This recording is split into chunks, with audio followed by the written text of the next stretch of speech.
A hump yard consists of a raised mound of dirt that you shove the cars over. They will build up speed, and then the switches are automatically thrown, and the cars go down and fill those tracks up going to that destination. And that hump is designed as a dual hump. It's the only one in the world. They come into the east receiving yard, they go up over the hump, and then they go down into the bowl. We bring the trains in from the west, and if they have to be sorted, they will come over that hump, and we sort them into the eastbound bowl. And then the bowl is where they classify them to where they can make up another train to pull it out for its departure, either east or west. As they grab the train, the switch engine will get a hold of it and pull it back on a stub track and shove it over the hump. At the opposite end, they'll pull one or two tracks out of the bowl at a time, and they'll shove that into the departure tracks, as opposed to the east hump where it comes in, goes over the hill, into the bowl, and they pull it straight out. The westbound hump works a little bit backwards from the eastbound hump because both of our humps are on the east side of the hill. Because the lay of our land here is a 6-foot drop to the mile going to the east, well, we use the gravity then to help get these cars down into the track that we want on instead of trying to force them to roll uphill. The idea behind it is you have a receiving yard, the train pulls into it, about an 8,000-foot train. The power cuts off and goes over here to the fuel facility that you can see down here by the shop.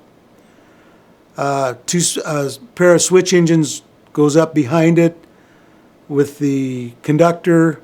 Then he'll get a ride back to the head end. They will shove to the hill. They push it up there with a remote engine, and the guy in the tower that has the remote to that engine.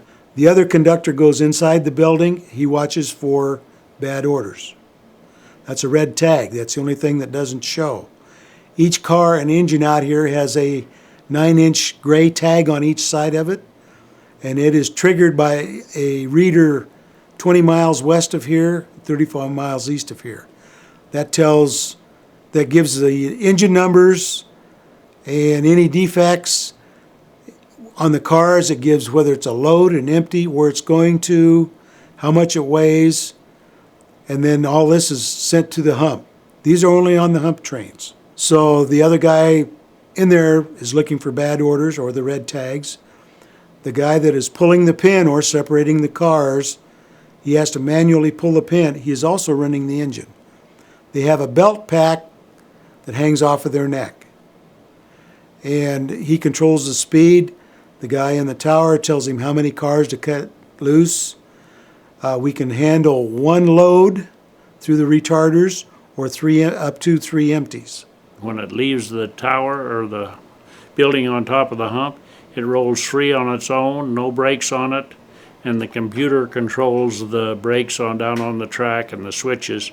The first retarder that they come to is the master, because a car will jump up to a little better than 10 miles an hour just almost instantly.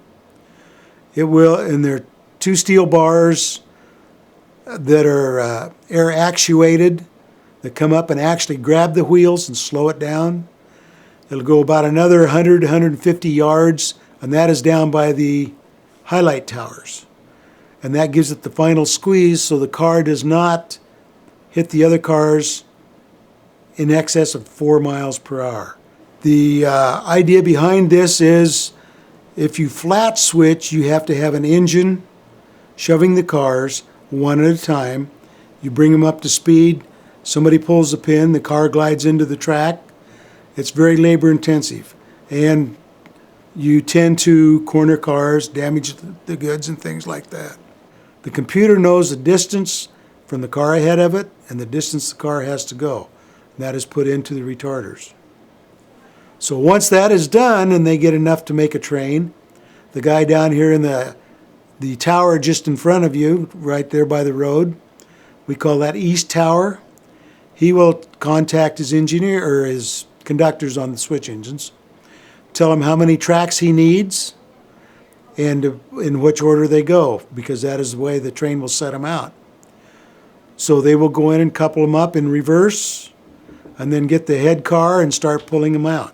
Each bowl track will hold approximately 1/4 mile of cars.